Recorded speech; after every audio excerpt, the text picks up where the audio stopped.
Well, he went to Baghdad, and dare I say it, he took his crusade for common sense with him. And he lives to tell about it right here on Public Exposure, Dave Ross, tonight. And this is a great time for me because I have admired Dave Ross and listening to him and the work that he's done on Cairo Radio for several years. And for when he went to Baghdad, I was glued to the radio the entire time. Dave, welcome to the show. Thank you, Stan. I'm not going to ask you if you have fun, but did you learn something when you were there? Oh, yes, absolutely.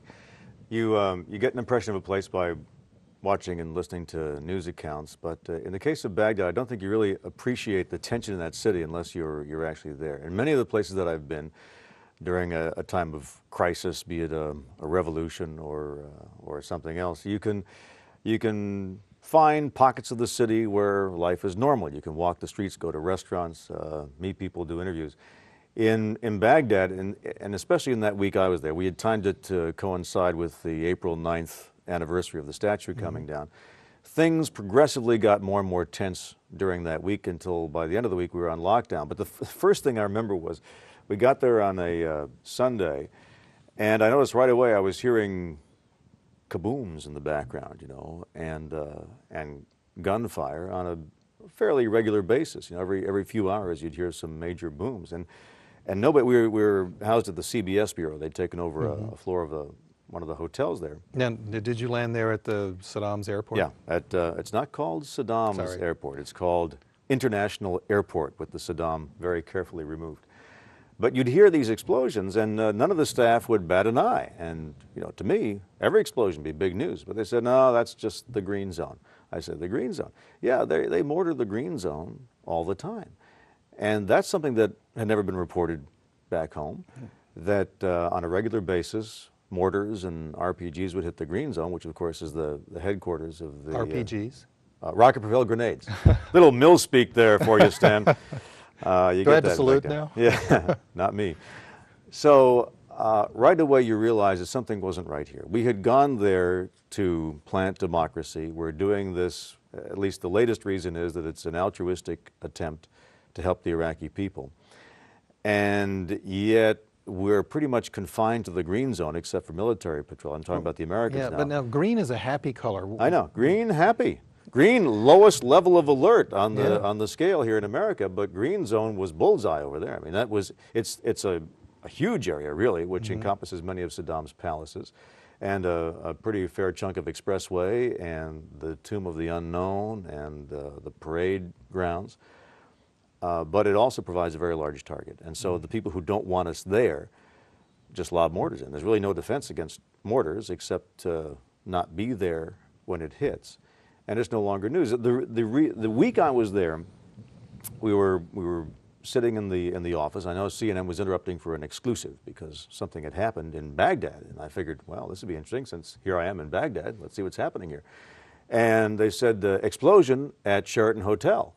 I said, that's interesting because I can look across the Tigris River and see the Sheraton Hotel, and I didn't hear a darn thing. And it turned out that what had happened was that a mortar had hit an outbuilding near the Sheraton Hotel, and that was a big deal because there were reporters there. What a big deal to me, because by then I was used to hearing the sound of mortars hitting the green zone, which are never reported. So those are some of the things that you appreciate being there that you don't get being here. Well, I want to go straight to when you came back. There's an op-ed in the Seattle Times of April the 14th. You just, I guess, basically been back for a day or so. And the headline is, freedom has become a tough sell in Iraq.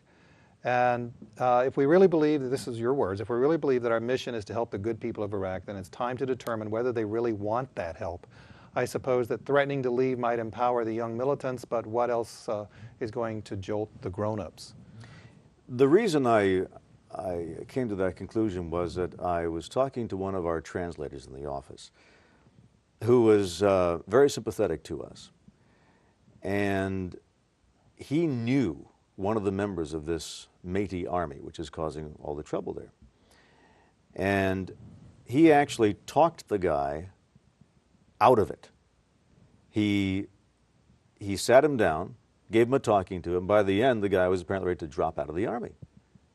And I said, you know, this could work if the adults take charge, because by and large, well, I think it happens in every culture. You know, when you're young and energetic, you're going to go out and save the world, whatever your chosen method is. And as you get older, you mellow out.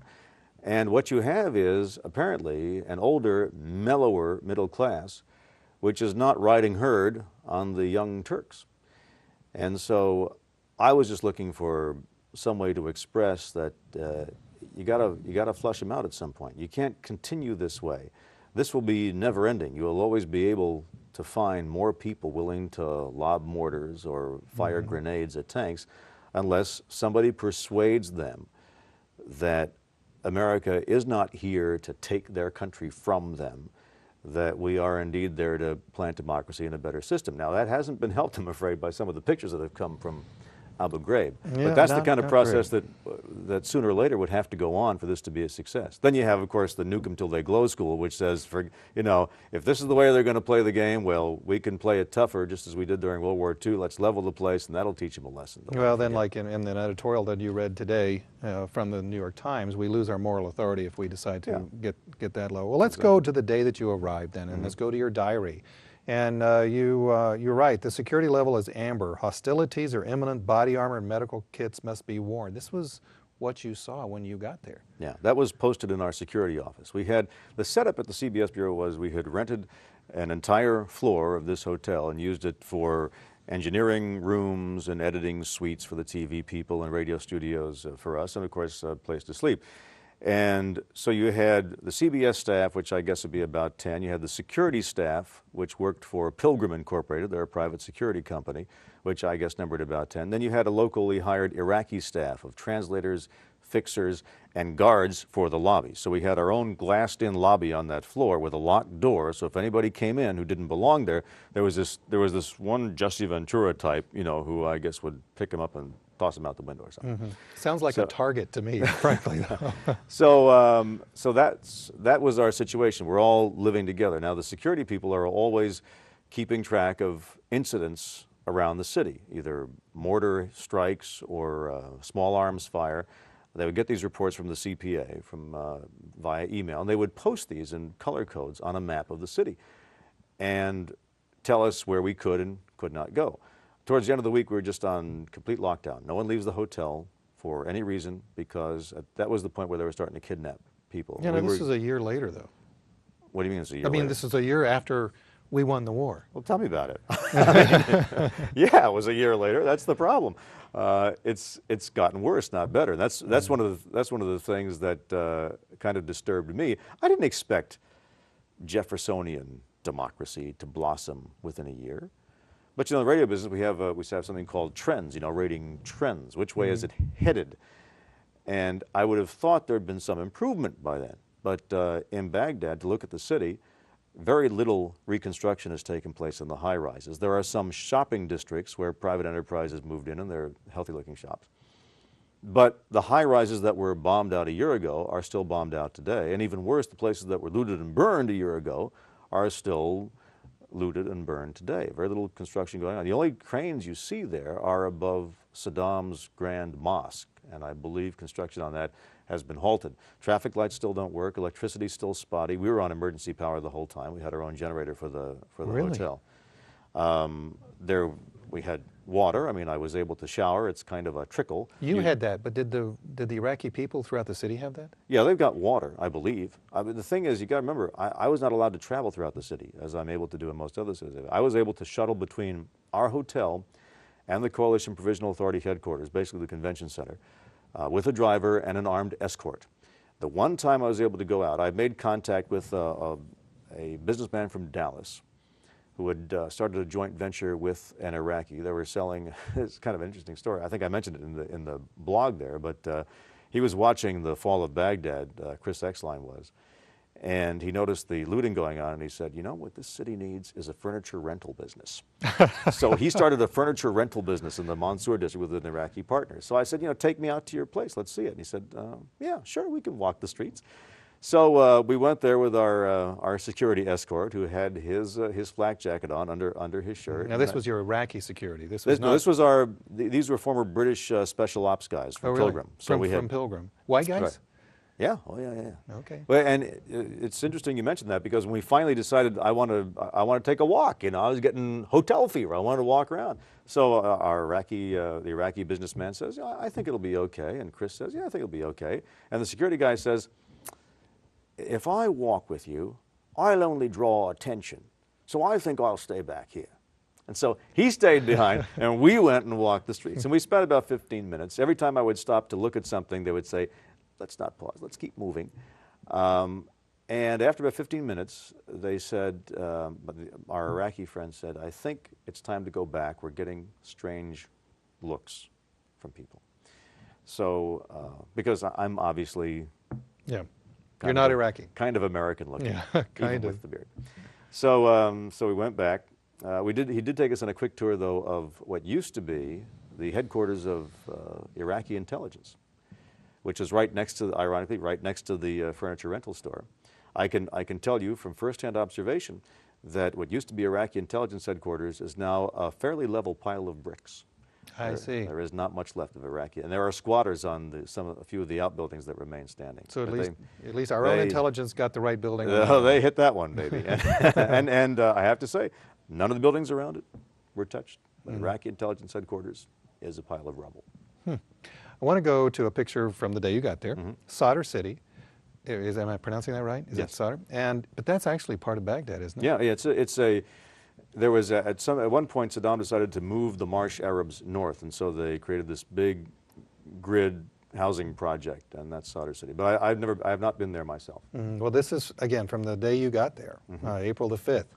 And then let's go to your diary, because in your diary of the next day says, I doubt that there are many Iraqis who sympathize with al-Sadr, but his uprising is more a symptom of a bigger betrayal.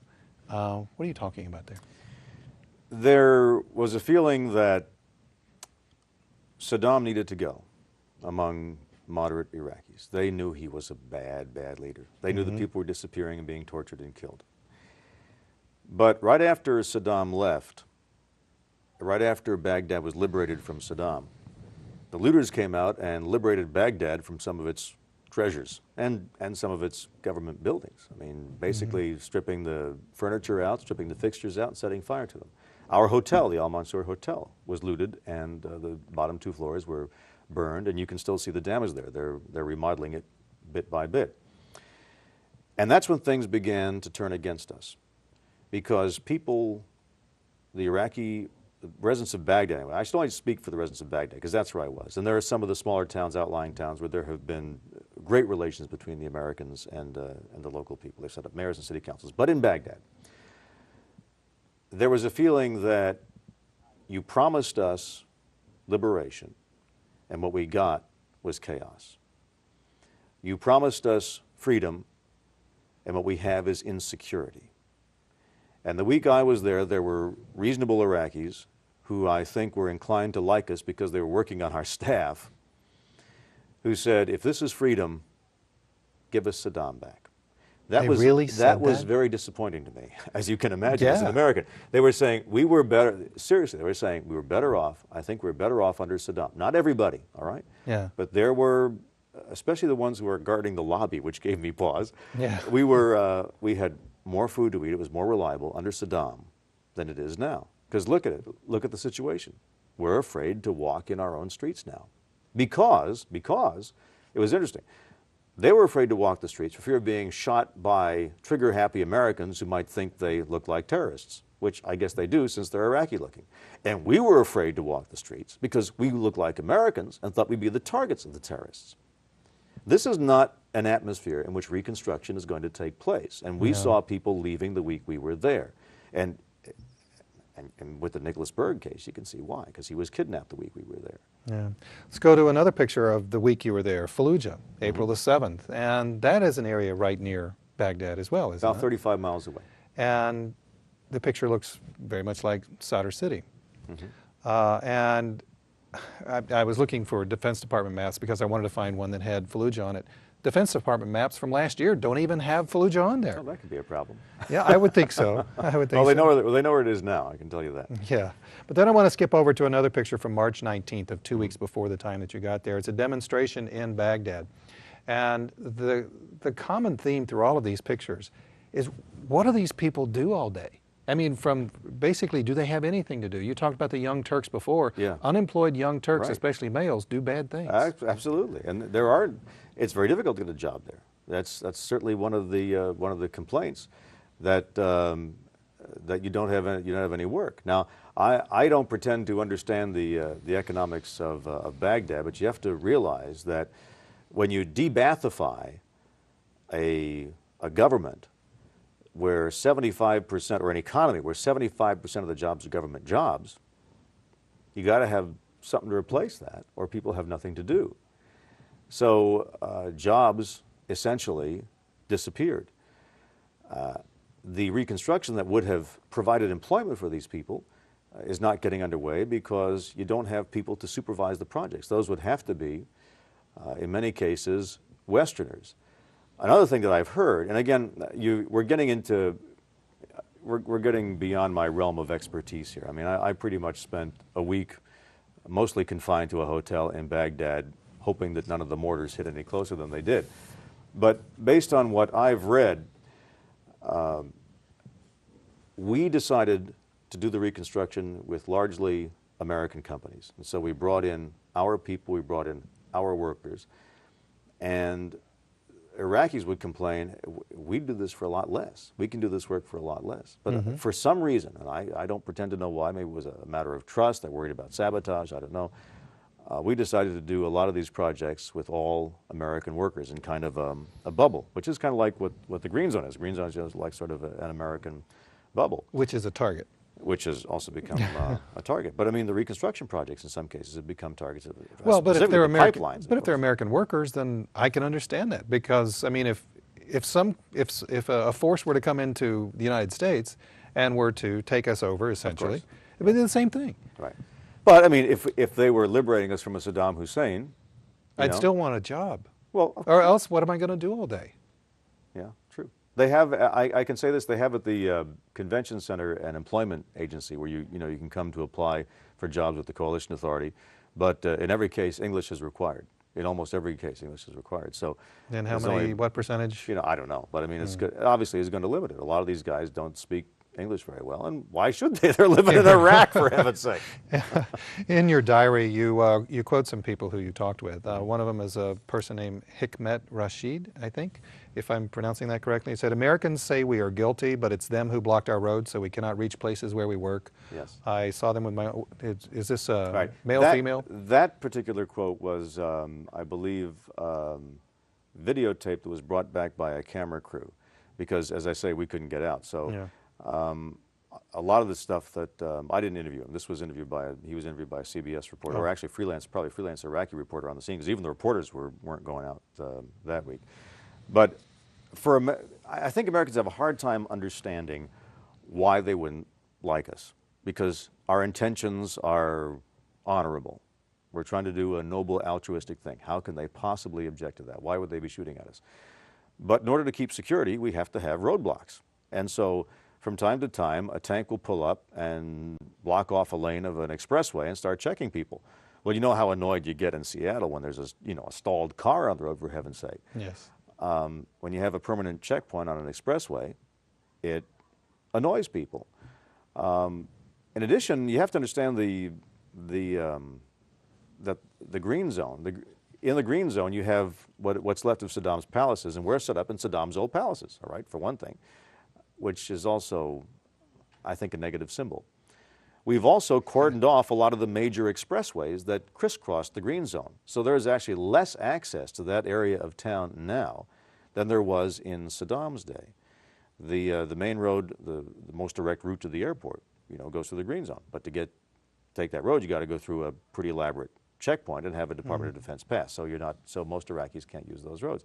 So it really is an occupation. They sense it now as a foreign force occupying the city, a foreign force which did not protect the city back when the place was being looted, and a foreign force which, if they need to, if they're afraid of you, if you do the wrong thing at a checkpoint, we'll shoot you. Well, let's go to a picture of you. Great picture, Dave, that we're about to show. Oh, yes. You took that yourself? I did that. That was done with the one-armed tripod technique, standing in the balcony of the Al Mansour Hotel. Let's go to another couple of pictures, both of you, that obviously you couldn't have taken these pictures, but this first picture, I mean, it's almost cartoonish looking in a way. That's the typical tourist shot. That's the one, that's the parade ground. That was taken by Jeff Greenlinger, who was my military escort through the green zone that day. And then the next shot is of you in the hotel itself, and it looks gorgeous. That's not the hotel. Oh, that's not the hotel. That is Saddam's Republican Palace, oh. as a matter of fact, which was, I think that's being used as Ambassador Bremer's headquarters. But one of the contract workers for Bearing Point, I think is the name of the company, escorted me in there, and I said, could you take a picture?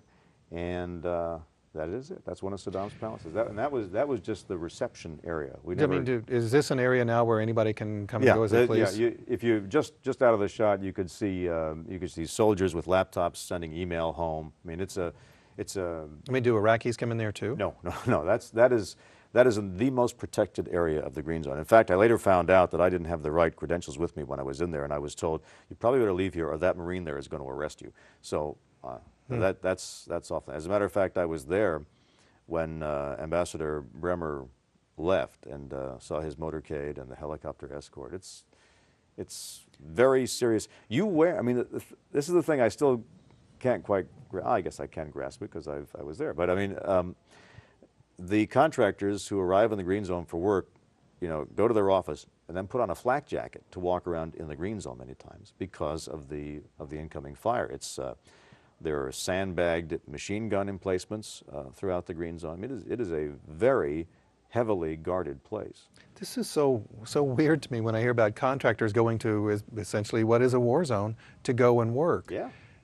I mean, wouldn't it very make expensive. I mean, wouldn't it make way more sense just to turn it over to the Iraqis to fix it? That's what they're going to do. I mean, I think that's the reason for the June 30th turnover date. They want to turn it over as quickly as possible.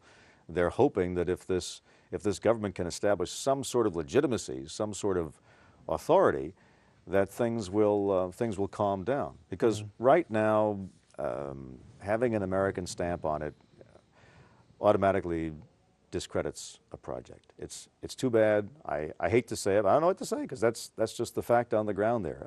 Americans are just not respected anymore. Were we respected a year ago?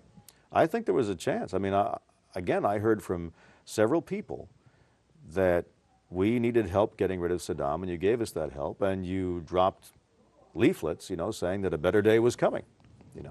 President Bush said, your enemy is not outside your country, your enemy is in your country. And so we were going to remove that enemy. So grand words. But then the duty manager, I talked to the duty manager at our hotel, an older man who had worked at that hotel all his life. Our hotel is where Mohammed Saeed al-Sahaf, the government spokesman, who stood there saying, there are no tanks here, as there were tanks in the background. Oh yeah, the Saturday Night Live character. Yeah, right.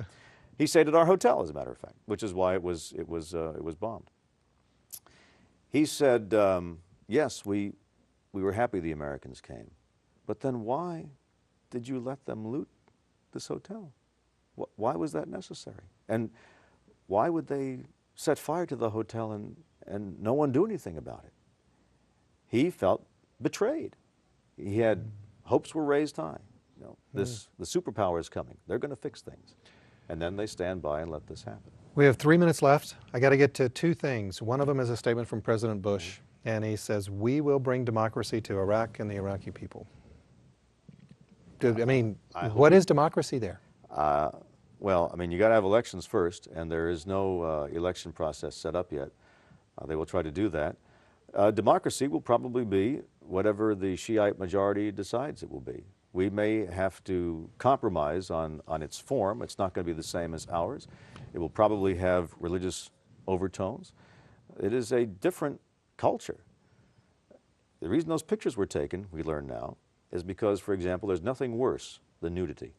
Actually, I was told that by a Pakistani friend of mine who calls the show from time to time. Actually, I believe he's Palestinian, and he said to me, he said, you know, we can, if you want to fight us with guns, that's fine, but you know, if you were to strip me naked, or God forbid, strip my wife naked, I would come at you.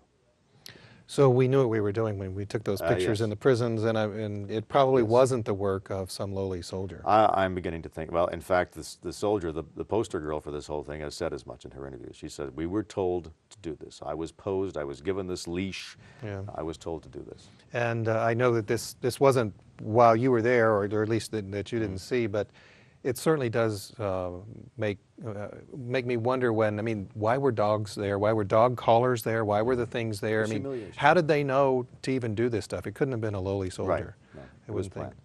Planned. Another picture. Is this really what it's all about? And it's a Prius. It's about, is it about, That's not my model, by the way. I have the older one. Oh, well. Is it still about oil? Is that what the people on the streets of Baghdad were saying? That's what they'll tell you. We're there to take their oil? Yeah. They'll say that, as a matter of fact, one guy told me that Saddam is probably right now smoking cigars with President Bush and having a Chivas Regal. You know, that this is all a grand conspiracy. Saddam will be sent off to retirement at a Hawaii condo like Marcos was, and that we're in it for the oil. So I hope we convince them that we're not. A minute left. Solve it. What do we do? Do we leave? Well, we have to have someone liberate Iraq from us.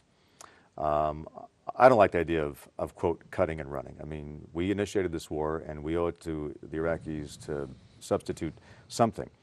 But I would have to say, if the interim government decides to say, thank you, now please leave, we should follow their advice. That would give them legitimacy. It would prove to the people conclusively this was a legitimate government of the Iraqi people, and it would get us off the hook, and maybe it might inspire them to call in the United Nations on their own to take over. But they need ownership, because right now the occupation just isn't working. Well, I'm very fortunate I get to listen to you 3 hours a day on Cairo, 7:10 a.m. You're more than kind. From 9 to noon, and strongly encourage everybody to tune in to Cairo Monday through Friday, 9 to noon. If you have other questions, go to Dave's website. If you don't go to the Cairo website, go to daveross.com. Right there it is up on the screen. Lots of very interesting information. And with that, Dave, we got to go. I wish we had another 2 hours, but we'll just have to tune you in Monday through Friday. It was a pleasure. Thank you. And we'll see you right here on Public Exposure next week. Take care.